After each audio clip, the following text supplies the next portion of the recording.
यदि हम शास्त्र को नहीं माने तो ज्ञानी गुरुओं का सर्वत्र उपलब्धि बहुत कठिन है, अपेक्षाकृत शास्त्रों की उपलब्धि सरल है कि नहीं? शास्त्र 24 घंटा आपके साथ रह सकते हैं और कहीं भी हो सकते हैं, और ज्ञानी तो हमेशा आपके पास उपलब्ध नहीं हो सकते हैं। और कोई ज्ञानी सशरीर उपस्थित हो उससे क्या है? वे बोले नहीं, यदि वे मौन रखें हैं, जब वे बोले तब आप उपस्थित नहीं हो। लेकिन शास्त्र तो आपकी सुविधा के अनुसार आप पढ़ सकते हैं। यदि आप रोजीना 4 या 8 घंटे स्वाध्याय करना चाहते हैं तो शास्त्रों के माध्यम से ही कर सकते हैं। गुरु 8 घंटा आपको कहाँ मिलेंगे? छोटा मन स्मारक की बात अलग है कि यहाँ पर 8 घंटा क्लासें चलती हैं, है? और फिर भी उनको फिर आप हर एक में प्रश्न चिन्ह लगाएंगे कि ज्ञानी है कि अज्ञानी है, कि समय दृष्टि है कि मिथ्या दृष्टि है, ऐसे कर करके रिजेक्ट कर देंगे। तो कोई सम्यक ज्ञानी गुरु जिसे आप कन्फर्म माने वो आपको 24 घंटा निरंतर समझाता रहेगा, ये संभावना तो अत्यंत क्षीण है। गुरुदेव की उपस्थिति में भी मान लो कि जो भी उन्होंने बताया 2-4 उनको मान लो, तो वे भी हर एक को हर जगह कहाँ उपलब्ध हैं। तो उस नियमसार में भी वहाँ जैन भगवान के मुख से निकली हुई वाणी को ही उन्होंने निमित्त कहा, और वो सूत्र रूप में है। उसको उन्होंने तत्व ज्ञान शब्द दिया, तत्संबंधी तत्व ज्ञान, यानी उसका मतलब है वाणी रूप में हो, लिखित रूप में हो, है, कागज पे लिखा हो, तारपत्र पे लिखी हो, संगमरमर पे लिखी हो, माने कोई आप कहीं एक जगह न अटक जाएं, ख्याल में है ना? उसको कहा। फिर उसी में एक पंक्ति बाद नहीं, उसी पंक्ति में ये लिखा कि उसके रहस्य को जानने वाले ज्ञानी जन भी अंतरंग हेतु हैं, क्योंकि उनके दर्शन मुख का क्षयाधिक है।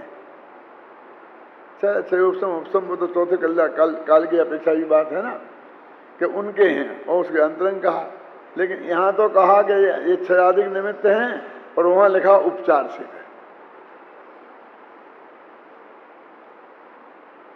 इससे मालूम पड़ता है कि वो जो लिखने आचार्य हैं वो अंदर से कितने आंदोलित हैं। भाषा देने के लिए उनको एक शब्द जोड़ते हैं तो ऐसा लगता है कि इधर बात ढल जाएगी, एक तरफ बढ़ाते हैं तो ऐसा लगता है बात उधर चली जाएगी। वो कोई बैलेंस में, कोई बीच में बात कहना चाहते हैं। और जबकि शास्त्रों में तो मैंने अभी आपको बताया कि अंतरंग निमित्त तो दर्शन मोहिनी के 6 उपसम को ही कहा है, क्योंकि अन्वय व्यतिरेक उनके साथ घटित होता है, व्याप्ति जो है उनके साथ घटित होती है। कि यदि उनके 6 उपसम होंगे तो नियम से सम्मा दर्शन होगा, और नहीं होंगे तो नियम से नहीं होगा। सम्मा दर्शन नहीं होगा तो नियम से वो 6 उपसम में से कुछ ना कुछ होगा ही। उनका अन्वय और व्यतिरेक दोनों जगह घटता है। और ये देव और गुरु ये बहिरंग निमित्त हैं, इनका अन्वय व्यतिरेक निरंतर नहीं घटता है, इसलिए बहिरंग कहा है। अब बहिरंग में फिर ने अंतरंग और बहिरंग 2 भेद कर दिए क्या? तो ऐसा उनने क्यों किया? तो ऐसा उनने इसलिए किया, गुरुदेव ने भी लिखा है और उसके बाद मैंने भी काफी स्पष्टीकरण उसमें किया है कि वो उन दोनों के बीच का जो अंतर है वो बताना चाहते हैं। शास्त्रों का और उसे समझने वाले, समझाने वाले आत्मज्ञानियों में निमित्तता में जो अंतर है उसे स्पष्ट करना चाहते हैं। उसके लिए उन्हें कोई दूसरे शब्द नहीं मिले तो उन्होंने उसको अंतरंग निमित्त कह दिया। लेकिन आपको जो अन्य शास्त्रों से विवाद ना हो जाए और अन्वय व्यतिरेक घटित न करने लग जाए आप, इसलिए उसको उन्होंने उपचार से लगा करके थोड़ा ढीला कर दिया कि उपचार से। आपने और जगह देखा ऐसा प्रयोग कई शास्त्रों में है?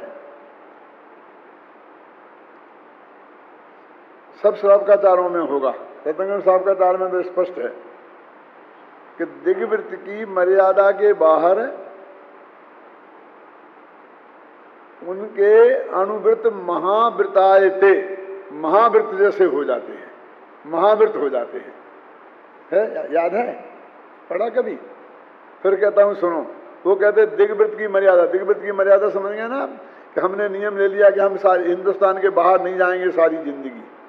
तो वो कहते हैं कि वहाँ जो हमारा अहिंसा वृत्त, तो जैसे यहाँ महावृत्ति मुनियों का पलता है उससे भी ज़्यादा बढ़िया पलता है, क्योंकि मुनि तो चलेंगे एरिया समिति पूर्वक तो भी एक आध जीव का घात हो ही जाएगा। हम तो वहाँ जाएंगे ही नहीं तो एक भी जीव का घात नहीं होगा, एक भी शब्द हम वहाँ झूठ नहीं बोलेंगे, एक भी नए पैसे की चोरी हमारे द्वारा वहाँ नहीं होगी, वहाँ किसी माँ बहन की छेड़खानी हमसे नहीं होगी, परिग्रह भी हमारा वहाँ नहीं हो सकता। तो वो कहते हैं अनुवृत्त महावृताए थे, अनुवृत्त महावृत्त हो गए। तो महावृत्त हो गए नहीं लिखा, महावृताए थे, महावृताए थे मन महावृतों के समान हो गए। तो क्यों समान क्यों लिखा? फिर महावृत ही कह दो ना कि बाह्य में हिंसादिक नहीं होने का नाम महावृत नहीं है। वहां 3 कसाय का अभाव होना चाहिए ना, तो उनके 2 ही कसाय का अभाव है और प्रत्यक्ष वर्ण कसाय का अभाव नहीं है, इसलिए महावृत तो नहीं कह सकते। तो उपचार से महावृत हो गए ऐसा कहेंगे बस। तो ऐसा कहीं क्यों जो झगड़ा खड़ा हो जाए कि जरा दिग्वृत्त की महिमा बताने के लिए कि हमको क्यों बांधते हो, हमको क्यों बांधते हो, तुम इसके बाहर नहीं जाओगे ऐसी प्रतिज्ञा करो, इसके बाहर नहीं जाओगे ऐसी प्रतिज्ञा करो, हमको ऐसा क्यों बांधते हो? तो उसके जवाब में दिया कि भैया तुम बाहर महावृत्ति जैसे हो जाओगे। तो ऐसा होता है कि अंदर हम महावृत्ति नहीं है और बाहर महावृत्ति हो गए, ऐसा तो होता नहीं है। वो सिर्फ उस वृत्त की महिमा बताने के लिए ये बात कह दी और आप उसको आगम प्रमाण ले लेकर के झंडा लेके घूमो और उन्हें महावृत्ति मान लो, तो ये गलत हो जाएगा। ऐसे आर्यिकाओं को भी महावृत्ति कह दिया, महावृत्ति हो ही नहीं सकती है। वो पंचम गुणस्थान से जब ऊपर नहीं होता है उनके, तो महावृत्त कैसे हो जाएगा? क्यों? कि भाई महिला जितने ऊपर जा सकती थी उतना ऊपर चली गई, बस इसलिए उनको महावृत्ति कह दिया। तो ये सब उपचार के कथन हैं और इनको ले करके झंडा ले करके आर्यिकाएं अपने को मुनियों जैसा पुजवाना चाहती हैं।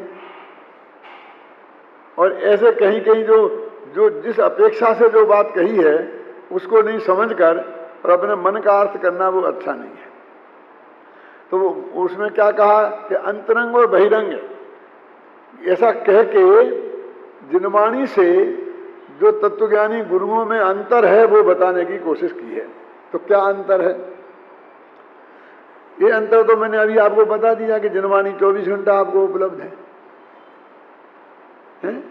इसलिए प्रवचन सार में उसे नित्य बोधक कहा है। गुरु हमेशा उपलब्ध नहीं हो सकते हर एक को, और जिसको उपलब्ध है उसको भी 24 घंटे उपलब्ध नहीं हो सकते हैं। तो इसलिए जिनवाणी की सर्व सुलभता है। इस दृष्टि से जिनवाणी की बात तो हो ही गई। यदि अब जिनवाणी को हम बिल्कुल निमित्त नहीं माने तो फिर हमारे वो समझ लीजिए कि किसी को सम्मा दर्शन होना है और निमित्त की कमी से फिर उसे होना रुक जाएगा।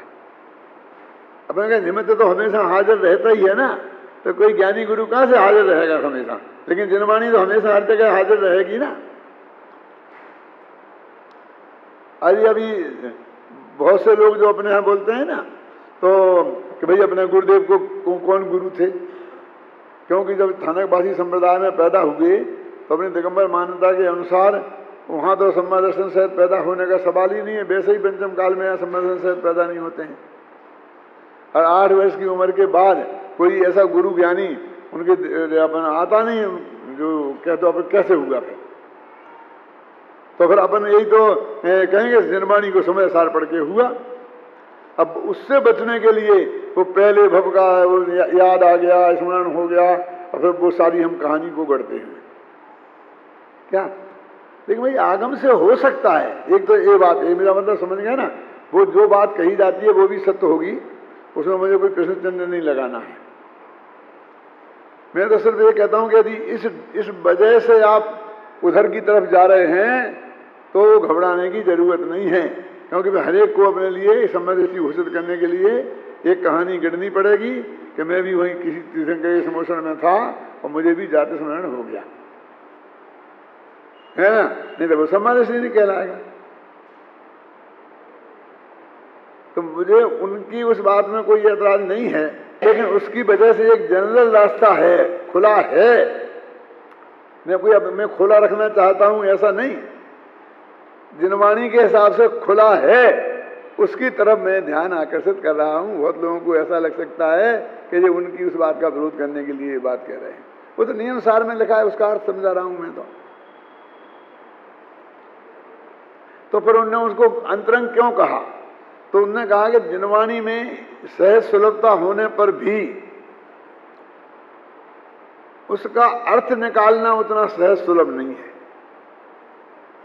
ख्याल में है ना, क्योंकि वो जिनवाणी तो सब जीवों के लिए लिखी गई है, तुम्हारी पात्रता देख के तो लिखी नहीं है।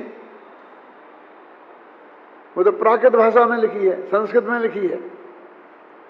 अब तो हिंदी, गुजराती, कन्नड़ जानते हो, वो जानते नहीं संस्कृत प्राकृत, तो वो गुरु तुम्हें तुम्हारी भाषा में समझा देगा, तुम्हारे स्टैंडर्ड को समझता है कि तुम्हें कितना अध्ययन है।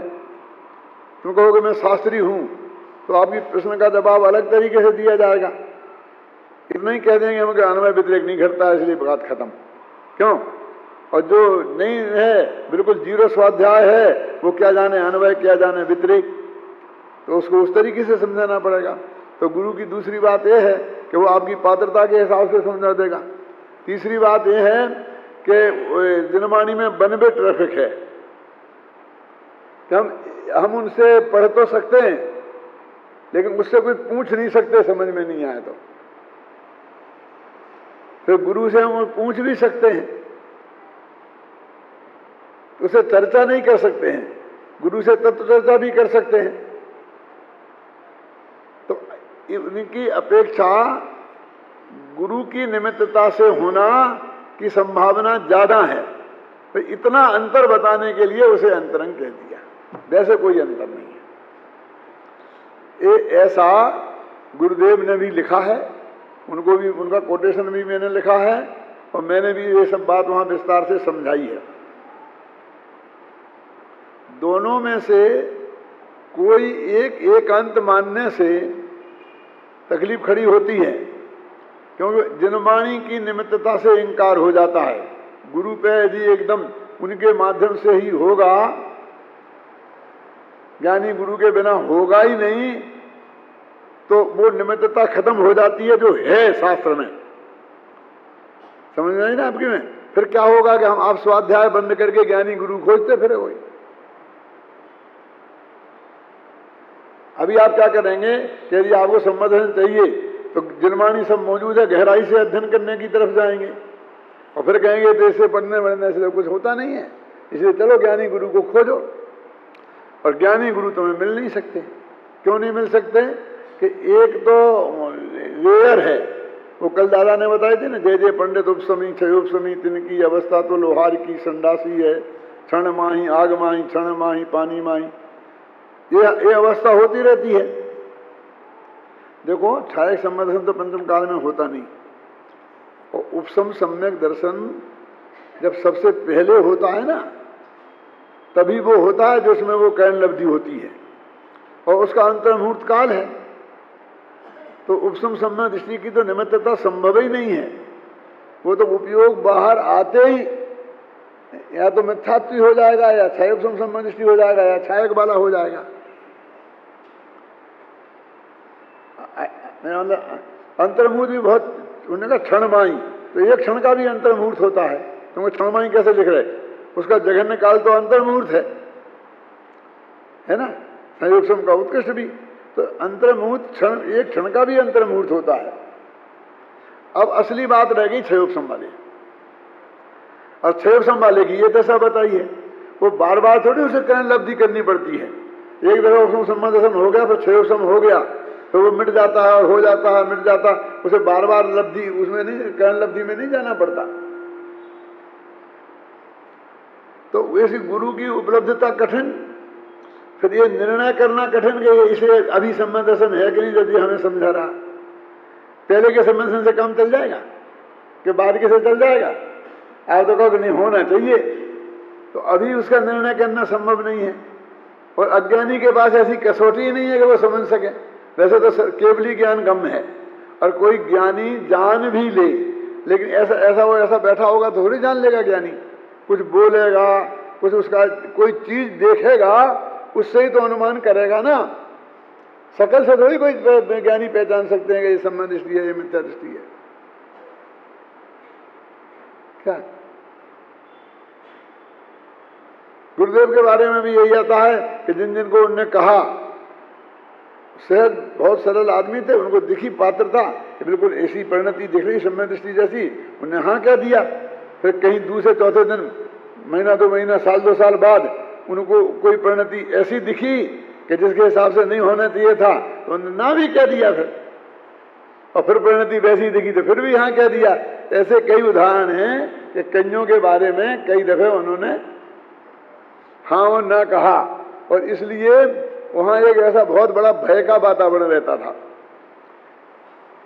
कोई क्लास नहीं लेना चाहता था सोनगढ़ में, वहां कोई बोलना नहीं चाहता था कि कोई ऐसी मेरी बात निकल गई और गुरुदेव तक पहुंच गई और उसकी वजह से उनने यदि कोई कमेंट्स कर दिया तो मेरी डिग्री छिन जाएगी।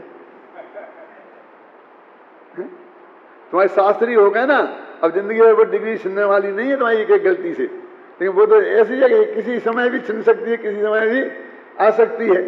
वो ज्यादा वो बात नहीं है, मेरा मतलब संभव नहीं है एक एक क्षण में किसी का निर्णय करना।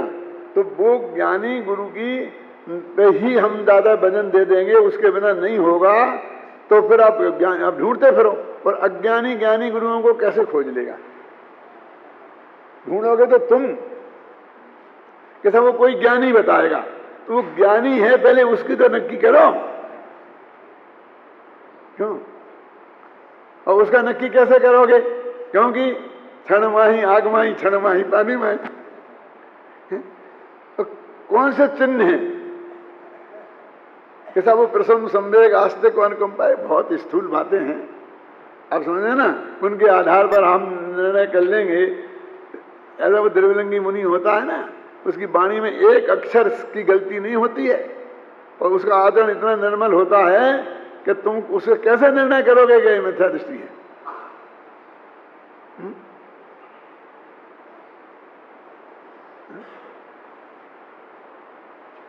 लोक में भी किसी परीक्षा बोर्ड को, यूनिवर्सिटी को, किसी को कोई डिग्री देने का अधिकार है। ऐसा नहीं है कि मैं तुम चार्ज कोई चार्ज है, चार्ज इसको चार्ज सी डिग्री बांटते फिरे।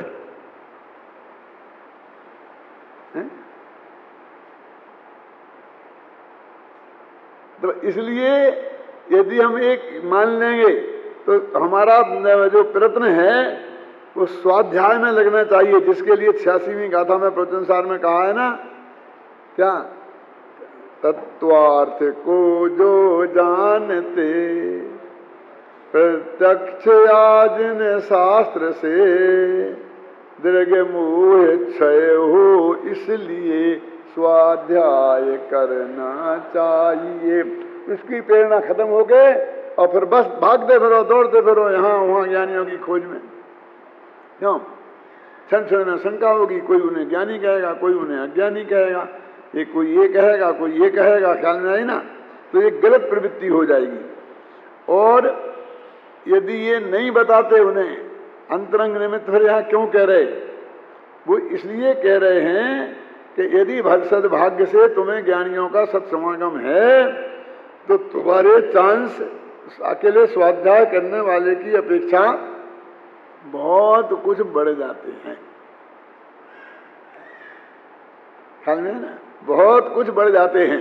इसके लिए उन्होंने वो बात कही, और उन्होंने फिर उनको ये डर लगा कि ये सचमुच को इस बात को निश्चय नहीं समझ लें। तो व्यवहार तो वो है ही निमित्त की अपेक्षा कथन होने से, और उसमें भी उपचार लगा करके, माने उपचरित व्यवहार है। तो सबसे हल्का जो व्यवहार है ना, उसको उन्होंने वहां पर जाकर डाला। तो उससे हम ये कहते हैं, तो उन्हें इतना सा अंतर समझाने के लिए अब आप समझ लीजिए कि जनवाणी के प्रतिपादन में कितने बैलेंस की जरूरत है, क्योंकि जरा भी बैलेंस बिगड़ा ख्याल में आया ना तो फिर कोई ना कोई आभास में चला जाएगा, और उसकी शोध और खोज का रास्ता भी सही नहीं होगा तो फिर उपलब्धि होने की तो बात है ही नहीं। तो वो अपन ने छंद निकाला था ना, कहाँ पढ़ा ना अभी, देखो मैं पढ़ता हूं। वर्णादि तो बहिरंग हैं, अतः उनके साथ आत्मा का दूध और पानी की तरह संश्लेष संबंध भले ही हो, किंतु जो अंतरंग हैं ऐसे रागादि के साथ तो आत्मा का संश्लेष संबंध नहीं है, क्षणिक तादात्म्य है।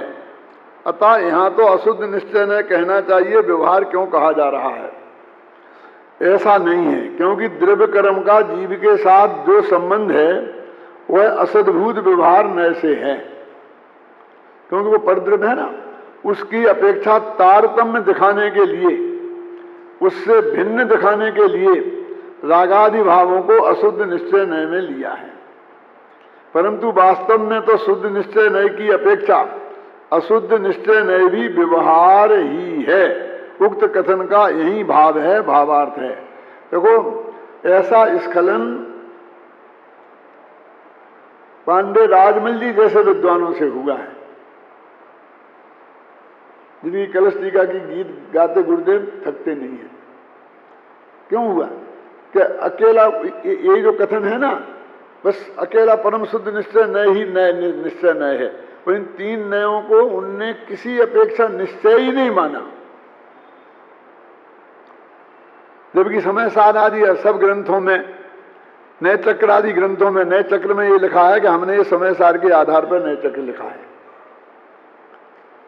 समय सार के आधार पर नए चक्र लिखा है कि समय सार में ऐसा नयों का वर्णन कहाँ है? ये आप नहीं, बहुत मुश्किल है समझना। देखो जो डिक्शनरी वाले डिक्शनरी बनाते हैं ना, वैयाकरण वाले व्याकरण बनाते हैं ना, तो वो कहें कि हमने कालिदास के आधार पर व्याकरण बनाया, तो कालिदास ने तो कोई व्याकरण लिखा नहीं। कालिदास ने जिस प्रकार के प्रयोग किए हैं उन प्रयोगों को देख करके हमने ये व्यवस्थित रूप से दिया है। तो कुंद कुंदाचार्य ने, वो तो उनके पास तो अकेला गाथाएं थी, तो गाथाएं में जिस तरह के प्रयोग किए हैं उनको आधार बना करके हमने नए चक्र लिखा है। नयों का ग्रंथ उन्होंने लिखा होगा, कुंद कुंद ने, ऐसा नहीं है, है? उन्होंने 7वीं गाथा में कह दिया व्यवहारेण बदस्यति, ज्ञानी के ज्ञान दर्शन चारित्र हैं, ये व्यवहार नय का कथन है कि ऋषभदेव के 2 पुत्र थे, भरत और बाहुबली। इसका क्या होगा? और शरीर में ये शरीर मैं हूं, ये तुम हो, ऐसा जो व्यवहार चलता है उसका क्या होगा? तो उन्होंने मालूम क्या जवाब दिया कि हम व्यवहाराभास से काम चला लेंगे। तो तुम्हें व्यवहाराभास की शरण में जाना पड़ा। ये मालूम बात कैसी है? ये बात कैसी है? ऐसी बात है कि मैं पूछता हूं कि भगवान आदिनाथ के जमाने में सारा देश जैनी था। अब महावीर के जमाने में तो मैं अभी नहीं कह सकता हूं, लेकिन आदिनाथ के जमाने में तो अपन कह ही सकते हैं ना। धर्म था ही नहीं, भोग भूमि से कर्म भूमि आई थी, और सबसे पहले ऋषभदेव का तीर्थंकर हुए थे, उन्होंने धर्म बताया, तो जितने भी धर्म बताया था वो सब जैनी थे। हालांकि मारीच ने फिर नया धर्म चला दिया था, लेकिन मारीच ने जब तक नया धर्म चलाया उसके पहले तो सब जैनी थे ना। तो अब मैं आपसे मानता हूं कि आप भी आज चाहते हो कि सारा भारतवर्ष यदि जैनी हो जाए तो अच्छी बात है ना, पक्की बात है। हाथ छाती पे हाथ रख कर कहना, नहीं तो राजमल जी जैसे फंस जाओ कि सारा जैनी भारत हो जाए, तो मतलब ये है कि नाई धोबी भंगी चमार सब जैनी हो जाए। यही अर्थ हुआ कि नहीं हुआ? हाँ साहब, आप तो यही, उसमें क्या दिक्कत है? हमको कोई ऐतराज नहीं है, हो जाए अच्छी बात है। तो अब ये मैं आपसे पूछता हूं कि जैनी कौन कौन से धंधे कर सकता है? बोलो। नाई की दुकान खोल सकता है, धोबी की दुकान खोल सकता है, लेटरिन साफ करने का दूसरों की काम कर सकता है, जूते बनाने का काम कर सकता है, सेना में जा सकता है, पुलिस में जा सकता है कि नहीं? कि नहीं साहब, ये तो बिल्कुल किसी को स्वीकार नहीं है ना। जैनी को तो बिल्कुल अहिंसक धंधा करना चाहिए, बिल्कुल शुद्ध सात्विक, बस कपड़े की दुकान करे, सोने चांदी का कर ले, हीरे जवाहरात का कर ले, क्यों? पर ऐसे अच्छे अच्छे धंधे करना चाहिए ना, क्यों? तो मैं पूछता हूं कि फिर यदि जैनी ये नहीं करेंगे जूते बनाने का काम और बाल बनाने का काम, तो हम बिना जूतों के ही रहेंगे ना फिर, क्यों? और फिर बिना बाल बनवाए रहेंगे कि जूते हम अमेरिका से बुलवा लेंगे। एक बाल बनाने भी अमेरिका जाओगे, क्यों? जब जैनी बाल बनाने का काम नहीं कर सकता, कपड़ा धोने का काम नहीं कर सकता, लेटरिन बाथरूम की सफाई नहीं कर सकता, सड़क की सफाई नहीं कर सकता, क्यों? तो फिर इसका मतलब है कि जैनियों का नगर तो गंदा ही रहेगा ना, पूरे जैनी जिसमें होंगे। कि नहीं, हम अजैनियों को बुला लेंगे और उनसे ये काम करवा लेंगे, क्यों? तो फिर पूरा देश जैनी कैसे रहेगा? वे अजैनी यहीं बसेंगे कि स्वर्ग से आया करेंगे और चले जाया करेंगे, यहीं बस जाएंगे तो पूरा देश नहीं रहेगा। लेकिन जब हम ये बात कहते हैं तो हमारे दिमाग में ये बात आती नहीं है, क्योंकि सोचने की शक्ति कुंठित हो गई है। थोड़ी बहुत अकल है तो उसे धंधे पानी में लगाना चाहते हैं, इसमें धर्म में लगाना ही नहीं चाहते हैं। ख्याल में है ना? तो बात समझ में कैसे आए? सारा देश जैनी हो तो बहुत अच्छा लगता है, अब जैनी ये काम कर नहीं सकता है। ये बात अलग है कि हमारे पास यदि चुनाव है कि हम क्या धंधा करें क्या नहीं करें, तो हमको वो धंधे नहीं करना चाहिए। ये तो व्यक्तिगत बात हो गई। सारा देश की जब बात आएगी तो उस देश में सेना होगी कि नहीं होगी? बोलो, आदिनाथ के पास सेना थी कि नहीं? भरत चक्रवर्ती के पास उनने लड़ाइयां लड़ी थी कि नहीं? युद्ध के मैदानों में वहां हिंसाएं हुई थी कि नहीं? क्यों? जैनी ये कर सकता है? वो तो चिमटी को भी मार नहीं सकता। तुम आदमी के मारने की बात करते हो, कैसे हो सकता है? किसी भी कीमत पे नहीं हो सकता। तो फिर मत छोड़ो ये बातें।